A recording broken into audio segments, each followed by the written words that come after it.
Voilà, ce 15 septembre s'ouvrira à l'Assemblée nationale, tout comme au niveau du Sénat, la dernière session parlementaire de cette troisième législature. Nous allons essayer d'en parler, où il y a beaucoup d'enjeux, il y a beaucoup de questions qui seront débattues. Entre autres, la question sécuritaire en Ituri, avec les députés nationaux Ezekiel qui sera là. Avec lui, on va essayer d'analyser les enjeux de cette session. Nous allons parler de la diversification de l'économie à RDC, focus sur l'agriculture, comment on peut certainement promouvoir ces secteurs, et aussi Matata Ponyo qui a déposé sa candidature à la présidentielle. Ça sera avec Faustin Simanga. Voilà ce qui fera la charpente de notre Kinshasa direct. Mais bien avant cela, de l'autre côté, nous avons Bédrine Kenge pour les grandes lignes. Bienvenue à vous, Bédrine. Bonsoir à tous, les titres.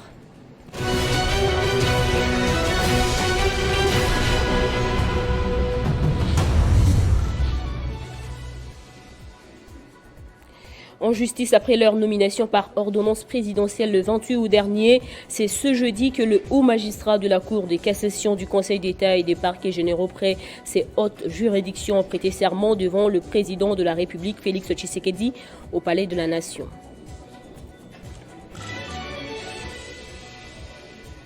Le journaliste Sani Boujakera a été transféré ce jeudi à la prison centrale de Makala après avoir été auditionné cet avant-midi à la chambre du conseil du tribunal de paix de Kinshasa-Gombe suite au dépôt d'une requête de remise en liberté provisoire, une demande qui a été rejetée.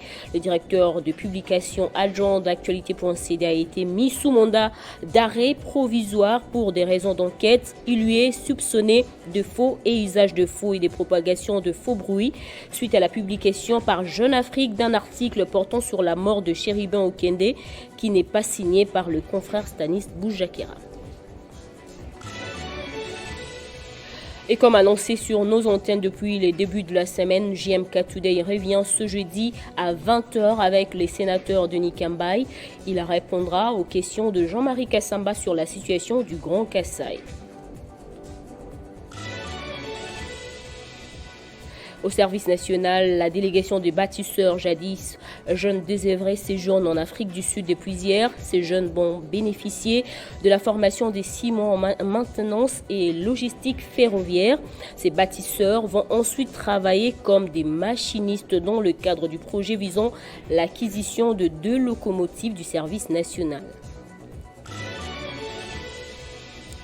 En international, la Russie a annoncé ce jeudi l'expulsion de 2 diplomates américains accusés d'avoir servi d'agents de liaison pour un ex-employé russe arrêté en début d'année et soupçonné d'avoir transmis aux États-Unis des informations sur le conflit en Ukraine.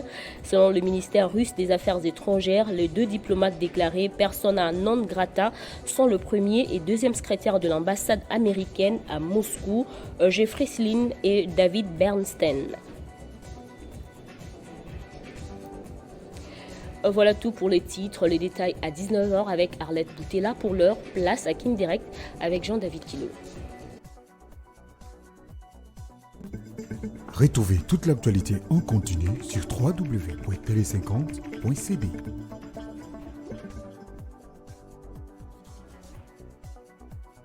D'accord, les rendez-vous est pris dans moins d'une heure. Tout de suite, nous allons recevoir notre premier invité pour parler de la rentrée parlementaire, aussi focus sur la situation sécuritaire en Ituri. Tout de suite.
La situation sécuritaire dans la province de l'Ituri inquiète, d'où les députés nationaux de cette province ont écrit au ministre de la Défense pour plus d'explications. Il devra certainement donner sa version des faits à la session de septembre qui s'ouvre déjà à partir de ce vendredi 15.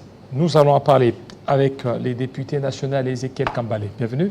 Merci beaucoup, monsieur le journaliste. Bonsoir. Voilà, ça c'est la dernière session de cette troisième législature. Comment vous vous sentez?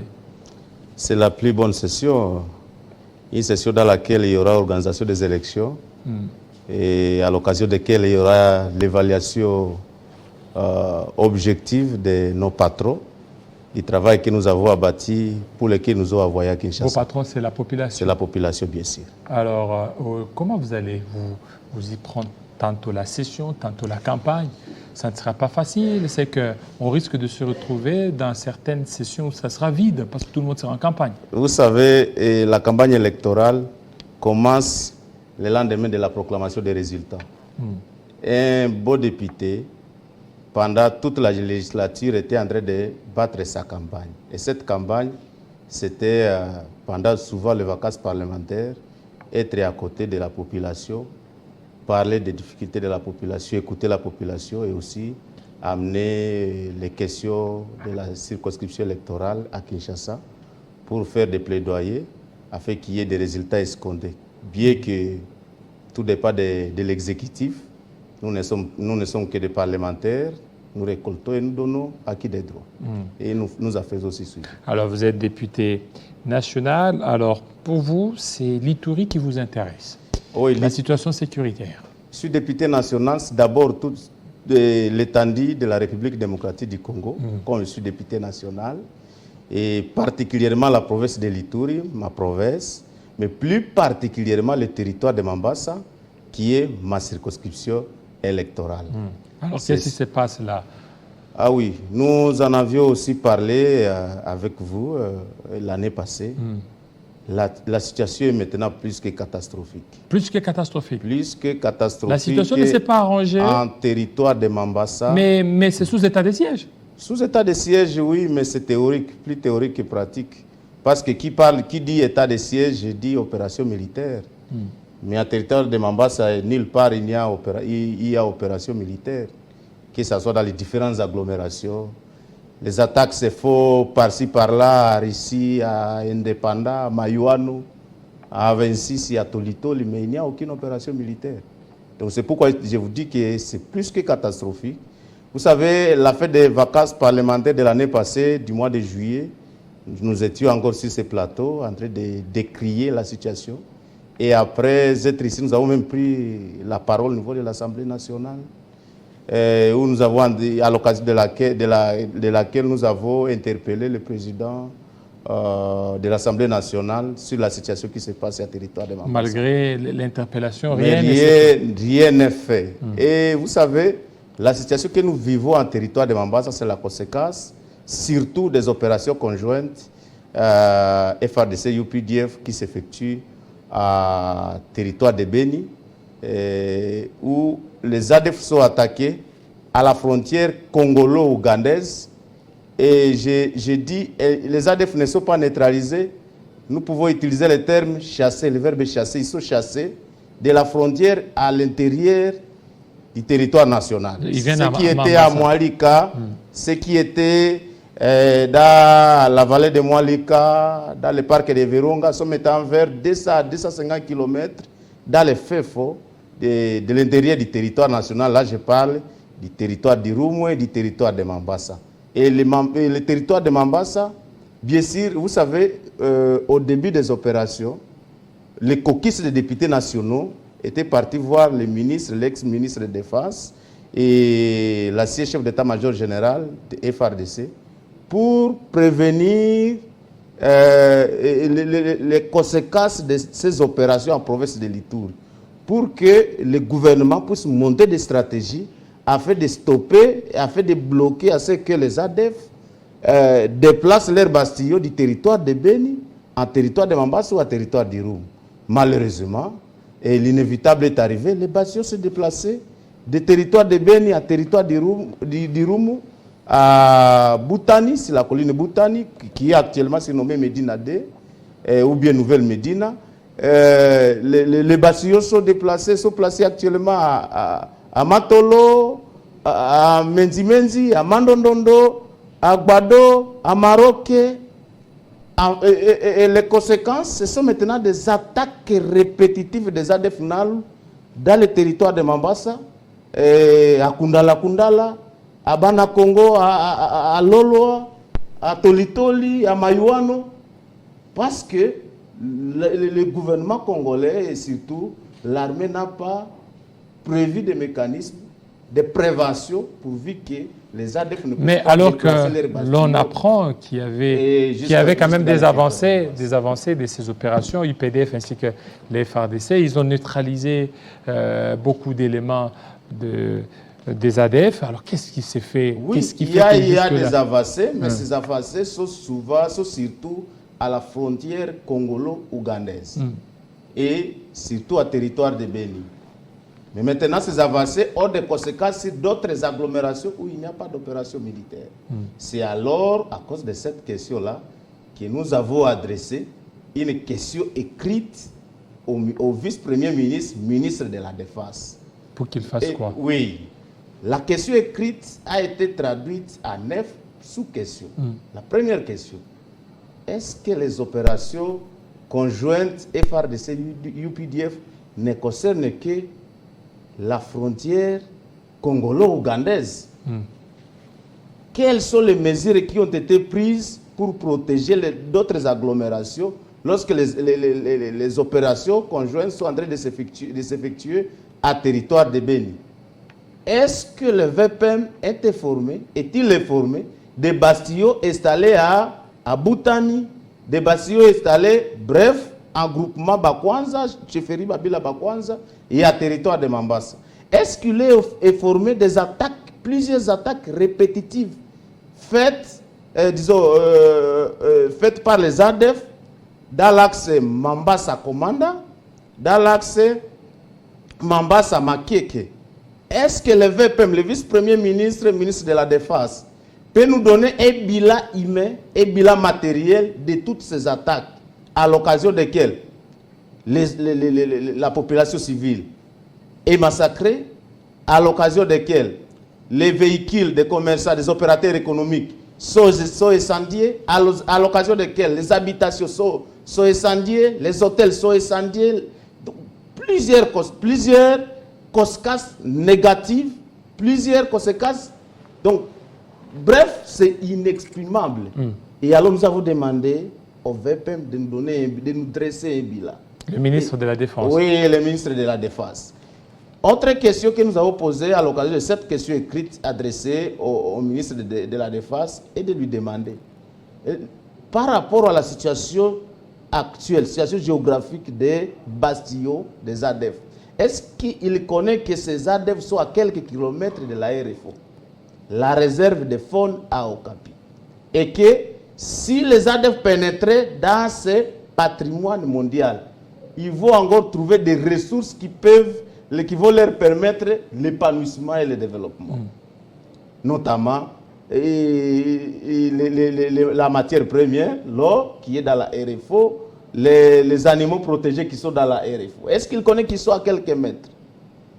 Est-ce que les opérations, l'autre question posée, les opérations FARDC-UPDF ne sont-elles pas autorisées en territoire de Mambasa?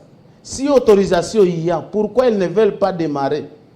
Et si elles démarraient, quelles sont les stratégies prises pour que tous les deux axes soient concernés? Donc, l'axe Mambasa-Komanda et l'axe Mambasa-Makeke. Parce que commencer les opérations seulement dans l'axe Mambasa-Makeke, l'axe Mambasa-Komanda sera sacrifié. Commencer les opérations seulement dans l'axe Mambasa-Komanda, l'axe Mambasa-Makeke sera sacrifié.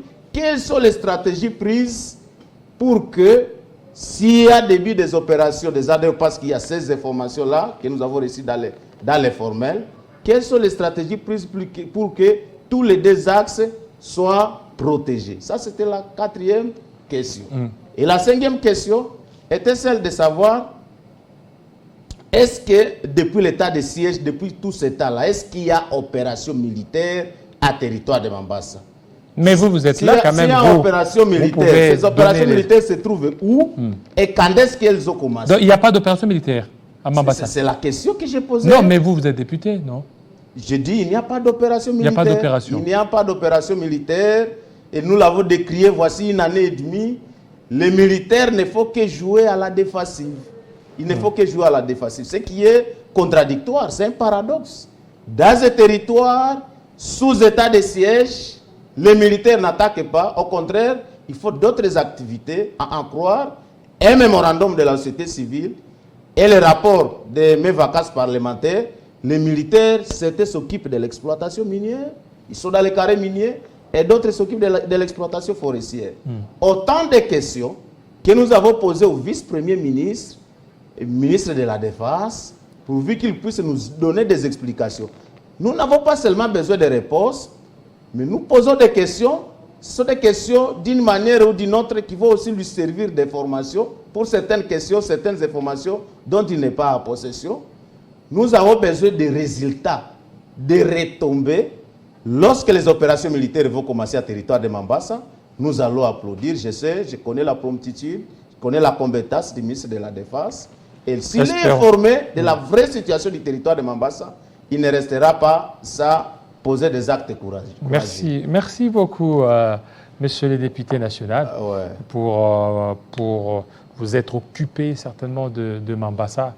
Votre fief électoral.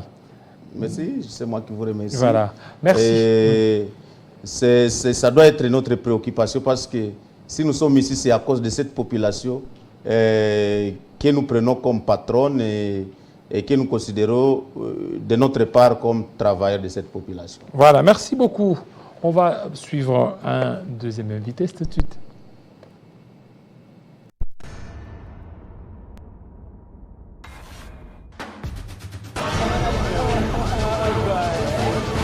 L'enjeu a failli l'emporter sur les Jeux ce samedi à Kinshasa lors de la 6e et dernière journée des qualifications à la CAN dans une rencontre opposant les léopards de la RDC aux crocodiles du Nil du Soudan. Peu avant les Jeux, Kinshasa a de la plus belle manière illustré les sentiments d'appartenance à la nation. Cette ruée vers le stade de Martyrs en est une preuve éloquente.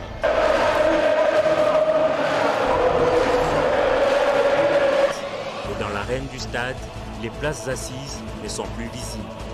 Des supporters surchauffés ont électrisé le stade. Une ambiance montée d'un cran à l'entrée dans la tribune officielle du premier sportif congolais Félix-Antoine Tshisekedi Tshilombo en compagnie de la distinguée première dame Denise Nyakero Tshisekedi.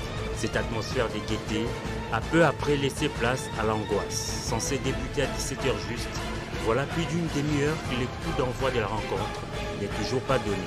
Perplexes, les supporters murmurent jusqu'à ce que le ministre des Sports et Loisirs a pris la parole pour calmer les esprits. Le match va bientôt débuter, mais les portes du stade doivent être fermées puisque cette arène refoule du monde a exigé le commissaire du match.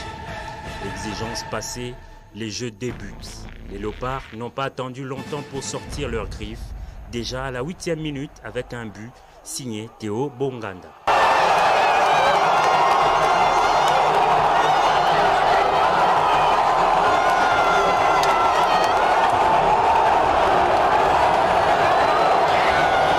Le public exulte, le président aussi.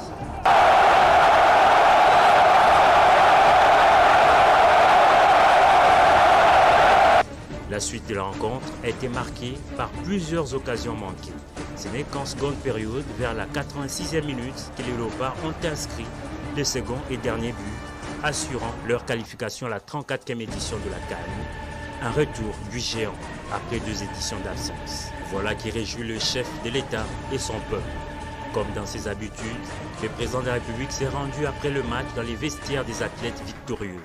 L'euphorie était grande et le chef de l'État a trouvé des mots justes pour les vainqueurs du jeu.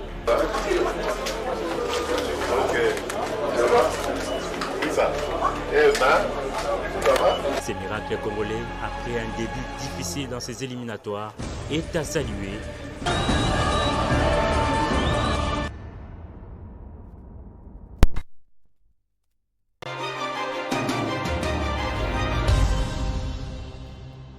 Nous allons parler de la diversification de l'économie nationale, focus sur l'agriculture en République démocratique du Congo. L'agriculture, on a vu les changements à la tête de ce ministère. On va essayer d'analyser comment se comporte l'agriculture en RDC quand on sait que notre pays, c'est un boom minier, mais c'est comme si tout le monde est en train de se focaliser sur le minier, alors qu'il y a d'autres infrastructures ou d'autres structures qui peuvent certainement apporter beaucoup de choses à notre économie. Monsieur Fidel Banso, bienvenue. Merci beaucoup Jean-David. Voilà, vous allez bien? Oui, ça va, Dieu nous fait grâce. L'économie en RDC, nous devons la diversifier, d'où il y a l'agriculture. Et à la tête de ce ministère, il y a je dirais un nouveau ministre, celui qui a été à la recherche scientifique. Est-ce que c'était une personne qu'il faut à la place? Merci. Je ne sais pas si je peux directement répondre à la préoccupation. Oui. Allez-y. Depuis le mois de mars, nous avons connu l'avènement du ministre de son Excellence, Maître José Mpanda Kabangu, qui est arrivé à la suite de l'ordonnance qui faisait réaménagement du gouvernement Sama II. Pendant les 3-4 premiers mois, depuis que son Excellence Monsieur José Mpanda Kabangu est à la tête du ministère de l'Agriculture, je peux dire qu'il y a vraiment beaucoup de changements qui se font voir, bien qu'il y a encore beaucoup à faire, mais dans un premier temps, en tout cas, nous pouvons dire que le bilan reste satisfaisant. Je ne sais pas si dans le vif du sujet, vous me donnerez le temps de décrypter tout ce que... Mais le vif, on y est déjà, ça voilà, vous parler. Décrypter tout ce que le ministre a déjà fait. Sujet, c'est à vous. En fait, José Mpanda Kabangu, défendre. le ministre José Mpanda Kabangu, c'est un homme qu'il faut, comme vous l'avez dit, un homme qu'il faut, à la place qu'il faut. Mais écoutez, c'est bien, mais sur terrain, qu'est-ce qu'il a fait? Sur terrain, je m'en vais juste donner quelques illustrations. Depuis qu'il est arrivé là, le ministre n'est pas vraiment stable dans son bureau. Surtout, vous allez vous rappeler que c'est juste à son avènement qu'il y a eu pénurie de maïs dans les Katanga.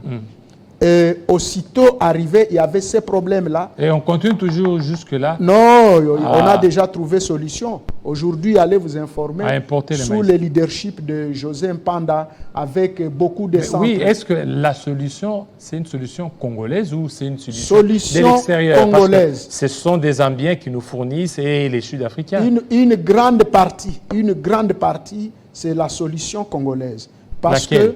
Parce que nous avons nous avons vu des centres, des projets, des programmes qui avaient autant de tonnes, autant de centaines, de milliers de tonnes de maïs qui manquaient de moyens pour la transformation. Le ministre de l'Agriculture a mis la main à la poche, bien sûr, avec le concours de son chef, le président de la République. Aujourd'hui, j'ai suivi même des vidéos où les gens qui achetaient un sac de farine à 100 000 francs, ils les ont achetés à 17 000, à 35 000 francs. Ce sont des choses réelles, véritables. Mais jusque-là, il n'y a pas une politique agricole nationale. La politique nationale agricole est déjà... Aujourd'hui, au niveau du Katanga, on continue toujours à dépendre de la Zambie et de l'Afrique du Sud, alors qu'il fallait une politique nationale agricole durable qui pourrait faire en sorte qu'on ne puisse pas vivre ce qu'on a vécu. Et lui étant là, il devrait impulser cette nouvelle dynamique afin que les maïs qui chôment au niveau des Kaboto, au niveau des Kabongo, que ces maïs viennent au niveau du centre commercial et ainsi de suite. Et sinon, on risque de retomber dans les mêmes erreurs connues. Si je peux répondre à cette préoccupation, je vous dis, il a initié d'abord les ramassages. Les ramassages, c'est-à-dire, on va ramasser les récoltes dans toutes les provinces. les maïs qui chômaient, comme vous veniez de le dire, qui étaient entassés dans des dépôts et qui n'étaient pas transformés, on va procéder au ramassage et amener vers les centres urbains pour la transformation. Non seulement cela, nous parlons aussi de la politique agricole nationale. Le ministre de l'Agriculture actuel a mis une nouvelle politique agricole nationale. Les preuves sont là que il a initié récemment là, des descentes. Il a signé des partenariats avec beaucoup de partenaires qui sont venus dans le cadre de l'amélioration des conditions sociales de la population en ce qui concerne l'autosuffisance alimentaire. Et nous avons par exemple les centres d'Enkwadi où il a fait des visites. Beaucoup de maïs qui étaient entassés là seront bientôt transformés. À Bukangalonzo et dans les Kasaï là, il est allé là-bas. À Bukangalonzo, vous avez reconnu qu'il y a des maïs là-bas? À Bukangalonzo, on est en train de relancer. Il veut faire la relance de l'agriculture là-bas. Qu'on reprenne le travail parce qu'il y a eu beaucoup d'histoires que vous connaissez. Mais avec le ministre actuel, il est en train de vouloir remettre Bukangalonzo sur les rails, bien sûr, sur concours du gouvernement. Est-ce que vous savez que maintenant, la politique, oui, mais vous savez, avec seulement l'agriculture, on peut développer le pays. Oui, nous avons plus de 80, combien? Qu'est-ce qu'on dit? 80 000 terres arables. Hein? Beaucoup de terres ne sont pas exploitées. Et avec la politique... tout ça, on veut utiliser les mines ou les minéraux alors qu'il y a d'autres ressources. C'est à ce niveau-là où je vais appeler le gouvernement à financer véritablement le ministère de l'Agriculture. Le visionnaire qui est là actuellement, le ministre Mpanda, nous voyons qu'il a un leadership éclairé. Il a vraiment le souci de vouloir développer ce secteur. Mais ce qui manque, c'est le financement. Le gouvernement ne débourse pas des fonds conséquents parce que l'agriculture, ce n'est pas seulement Bukangalonzo ou bien Kwadi. L'agriculture, c'est toute l'étendue de la République. Et ça demande des moyens conséquents. Voilà pourquoi le gouvernement doit mettre des moyens conséquents au profit du ministère de l'Agriculture. Par exemple, comme je venais de dire, les ramassages, ça coûte énormément de moyens. Il y a beaucoup de maïs, il y a beaucoup de paysans qui récoltent dans les fins fonds du pays, mais ils ne savent pas écouler leurs marchandises. Il n'y a pas de route de dessert agricole. Et tous ces maïs-là, tous ces produits-là, pourrissent même dans des dépôts, pourrissent même dans des maisons. Pourquoi? Parce qu'il n'y a pas écoulement vers les grands centres urbains pour la transformation des maïs ou des maniocs, afin que la population puisse s'autosuffire d'une manière alimentaire. Mais aussi, ce qui fait que nous soyons sur votre plateau aujourd'hui, au-delà de toutes les actions que le ministre est en train de mettre en place, ou au-delà de tout ce qu'il est en train de faire, nous avons ce nous appelons aujourd'hui la campagne agricole. Actuellement, le ministre est en train de procéder à la campagne agricole qui s'étend du 2 septembre au 30 septembre. Et cela va concerner toute l'étendue de la République, toutes les 26 provinces. Il y a des équipes qui vont descendre dans les provinces. Et en descendant en province, l'objectif c'est quoi? On doit d'abord sensibiliser les paysans, les agriculteurs. Au-delà de les sensibiliser, on doit leur donner des intrants, des semences, on doit leur donner des outils, des arrosoirs, des bêches, des pesticides, ainsi de suite. Et tout est déjà mis en marche. Toutes les batteries sont en train d'être mises en marche. Déjà, les premières équipes vont descendre dans les provinces pour cette fin, dont la campagne agricole. C'est-à-dire, je pense que depuis que moi je suis au ministère de l'Agriculture, c'est la première fois que je vois un ministre qui booste l'agriculture à ce niveau, à 4-5 mois seulement. Ce qui est vrai, il reste encore beaucoup à faire, surtout sur le plan socio-professionnel des agents, des animateurs du ministère. Jusque-là, ils ne se retrouvent pas. Parce que les agents ne se retrouvent pas encore. La faute n'incombe pas au ministre. La faute incombe au gouvernement. Parce que le gouvernement ne veut pas matérialiser la vision du chef de l'État qui parle de la revanche du sol sur les sous-sols. On ne peut pas parler de l'agriculture sans parler des acteurs, du personnel, des agents, de ces paysans, de tous ces agents qui sont dans nos centres urbains, dans nos centres agricoles, qui travaillent, qui font chaque jour le travail et qui sont clochardisés par des sommes insignifiantes. Et moi, je pense que... Alors pour vous, ce n'est pas la faute du ministre? Ce n'est pas la faute du ministre, c'est la faute du gouvernement parce que tout est là. Il y a des documents, il y a des primes, il y a des grilles barémiques qui restent à être, comment dirais-je, à être prises en charge par les gouvernements. Et il y a une personne qui se donne le kilo de ne pas matérialiser, de ne pas payer ou de ne pas rendre ces primes-là des agents de l'agriculture visibles ou matérielles. Un homme à la direction de la paix. Mais le ministre est en train vraiment de se poumonner. D'ailleurs, il a déjà fait des correspondances et nous pensons très prochainement il va faire une descente personnellement pour rencontrer son collègue du budget afin de voir si, comme il l'a fait à la recherche scientifique, vous le savez, il est ministre à la recherche scientifique depuis Ilunkamba 1, Ilunkamba 2. Tout ça pourquoi? Parce que c'est un homme qui fait bien le travail. Alors maintenant, cette campagne agricole dont vous faites allusion, consistera à quoi? J'ai dit la campagne agricole consiste, à vulgariser, à apprendre aux agents, disons aux paysans, aux agriculteurs, leur donner des informations sur comment produire. Après leur avoir donné des informations, leur avoir enseigné, on va leur donner des intrants, des semences, des outils pour une meilleure production, pour une meilleure croissance sur les plans agricoles. Et la campagne agricole a commencé depuis le 2 septembre et va s'étendre jusqu'au 30. 26 provinces sont concernées. Nous allons descendre dans toutes les 26 provinces. Le ministre lui-même va descendre et le secrétaire général et les techniciens du ministère pour aller vulgariser, enseigner. Alors qu'est-ce qui fait que jusque-là, les investisseurs doivent venir, ils ne viennent toujours pas? Il y a des investisseurs qui sont venus, les Chinois sont venus, nous avons vu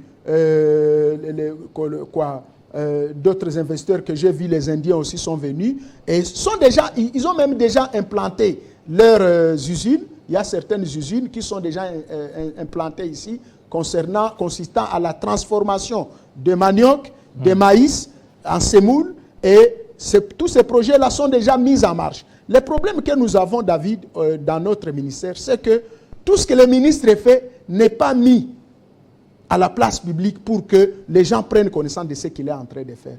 Et nous avons pris le courage de commencer désormais, dès qu'il pose une action, nous allons toujours venir vers vous pour que nous fassions voir, connaître tout ce que le ministre est en train de faire. Sinon, c'est comme s'il était en train de rien faire. Pourtant, c'est un homme qui se bat bec et ongle pour que l'agriculture puisse retrouver sa lettre de noblesse. Voilà, voilà en peu de mots ce que je voulais dire. En passant, je salue l'autorité, le ministre de l'Agriculture, à la personne de José Panda Kabangu, qui est en train d'abattre un bon travail et nous le soutenons et nous l'encourageons et nous allons continuer à vulgariser tout ce qu'il est en train de faire afin que ça soit connu de tous parce que l'agriculture, c'est la priorité des priorités, c'est la revanche du sol sur le sous-sol. Merci beaucoup, M. Fidèle. C'est moi qui vous remercie, de votre Monsieur passage. Jean-David. On va recevoir un politique pour parler des élections.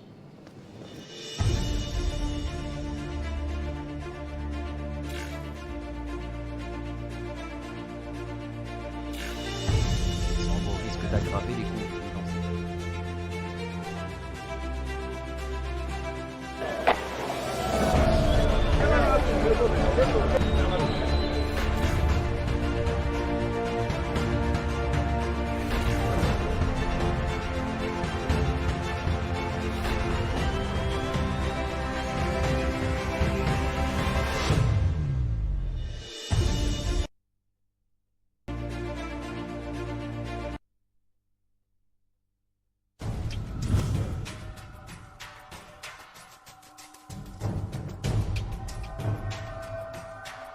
Télé 50, simplement congolais.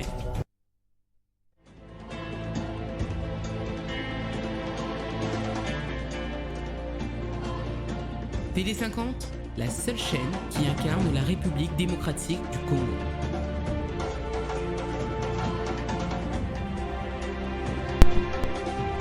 Télé 50, simplement congolais.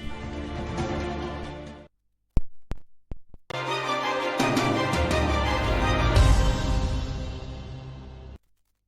Commission électorale nationale indépendante a appelé l'électorat certainement pour les élections présidentielles de 2023. Et nous allons essayer d'en parler avec un invité. Lui, c'est Faustin Simanga. Nous allons analyser les contours de la question de la candidature de Matata Ponyo. Bienvenue. Merci beaucoup pour votre invitation. LGD. Toujours. Voilà, Matata Ponyo a déposé sa candidature. Les premiers des premiers a déposé sa candidature. Mais ça fait quoi? Premier. Ça dit quoi? Pourquoi vous êtes là, vous criez, dire non, il est les premiers des premiers. Les premiers peuvent être aussi les derniers. En tout cas, nous savons que depuis 2012 jusqu'en 2016, il est le premier de premiers. Et aujourd'hui, les Congolais qui veulent le voir comme étant président de la République, qui le considèrent comme étant le premier, ont vu qu'il a déposé en premier sa candidature au niveau de la CENI. Il concrétise là la volonté du peuple congolais de voir un président qui veut réellement renouer avec notre destin de grandeur. Et c'est comme ça que le week-end passé, les Congolais l'ont accompagné d'une manière spontanée à la CENI pour montrer qu'ils le soutiennent. Matata Ponyo, qui veut renouer avec les destins de grandeur, a déposé sa candidature et ça a théorisé tous les microcosmes politiques. Vous comprenez là que nous sommes prêts pour rafler la victoire en décembre 2023. Alors, mais on a vu Matata Ponyo déposer sa candidature. Il y a eu des gens qui lançaient des cris hostiles à son endroit quand il passait.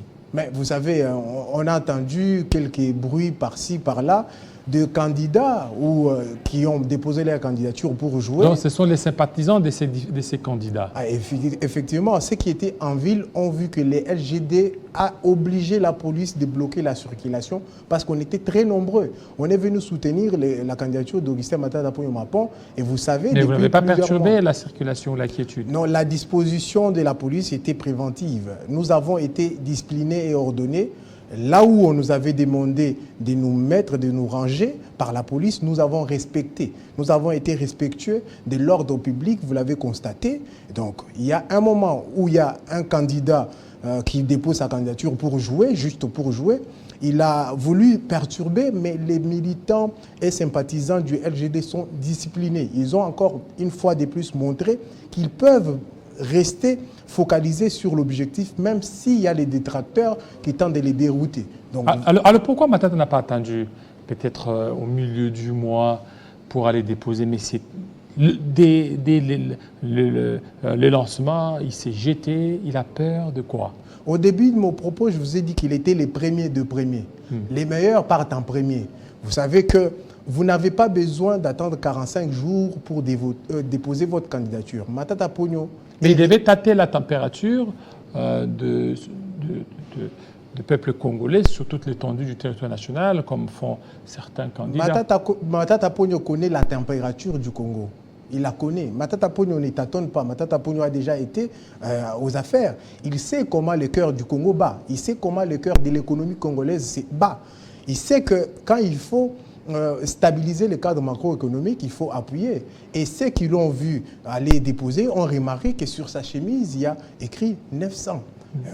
Et ça veut dire quoi? Ça veut dire qu'à l'époque où il était Premier ministre, les dollars étaient stabilisés à 90. Et vous remarquez que depuis qu'il est plus Premier ministre, l'économie congolaise est en train de vaciller. Pourquoi? La magie Matata n'opère plus. Matata connaît comment l'économie fonctionne. Il connaît l'économie. Il est professeur.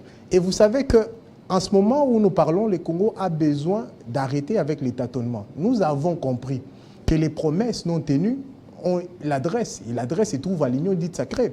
Vous comprenez que Matata Ponyo ne fait pas beaucoup de promesses parce qu'il a déjà réalisé beaucoup de choses au Congo. Et les Congolais qui veulent renouer avec les dessins de grandeur, c'est parce qu'ils ont compris qu'à l'époque où Matata était Premier ministre, l'économie était stable. Le cadre macroéconomique était assaini.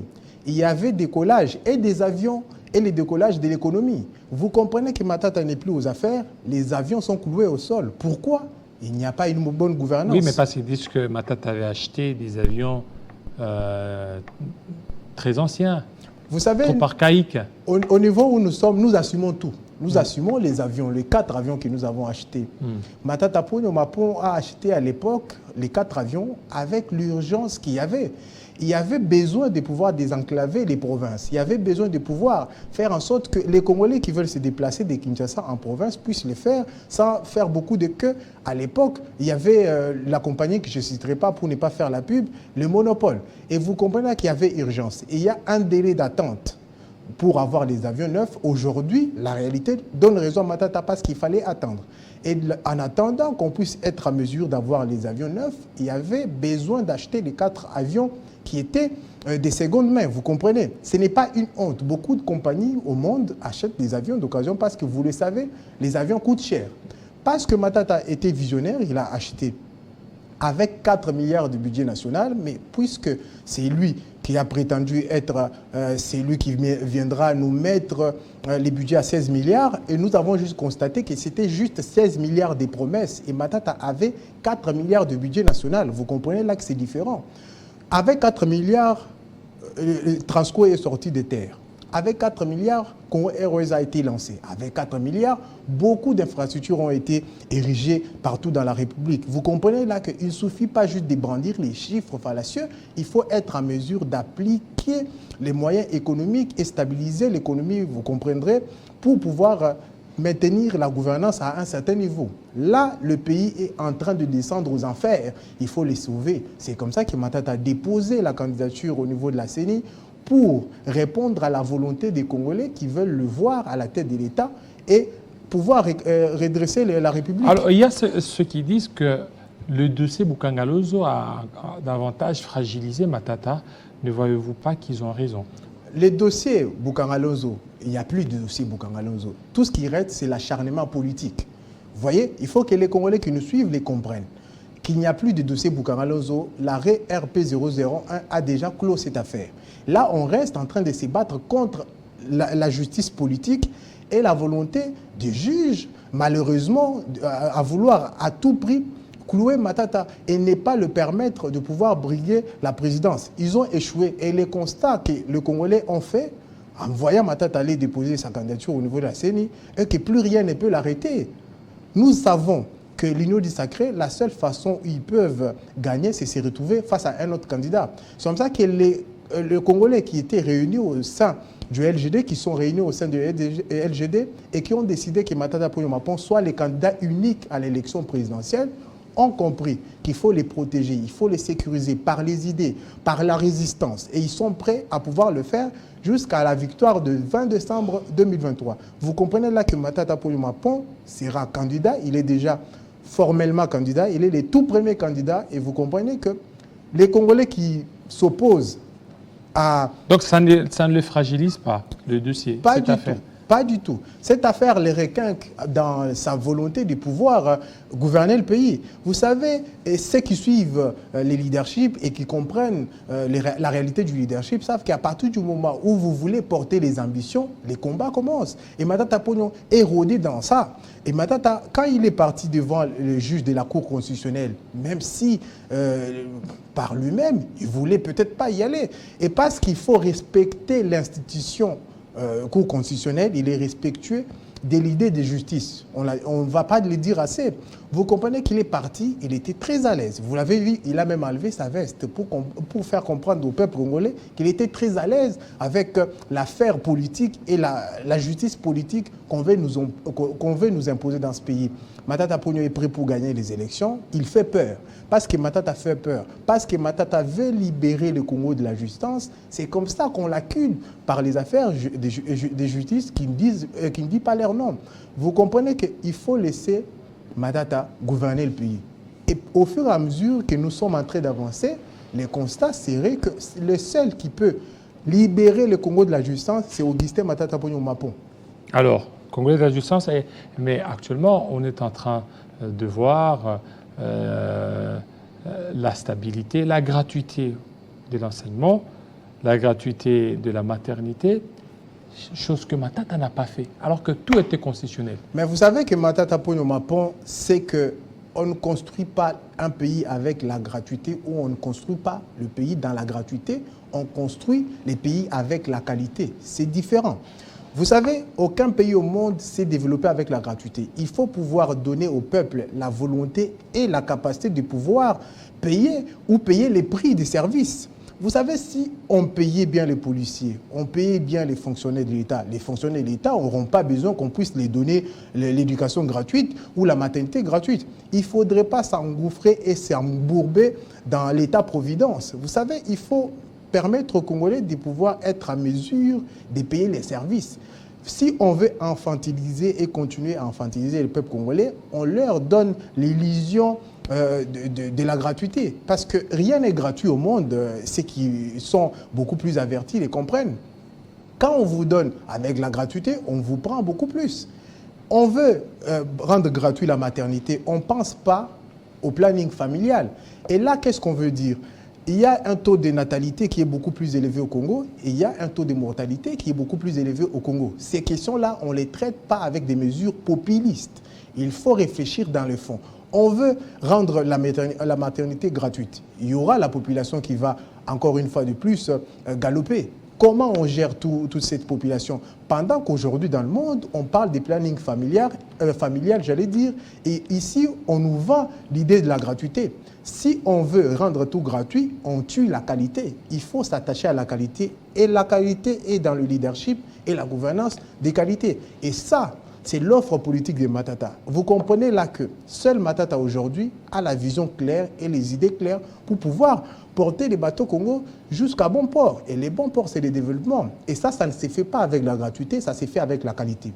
Voilà, ça s'est fait avec la qualité.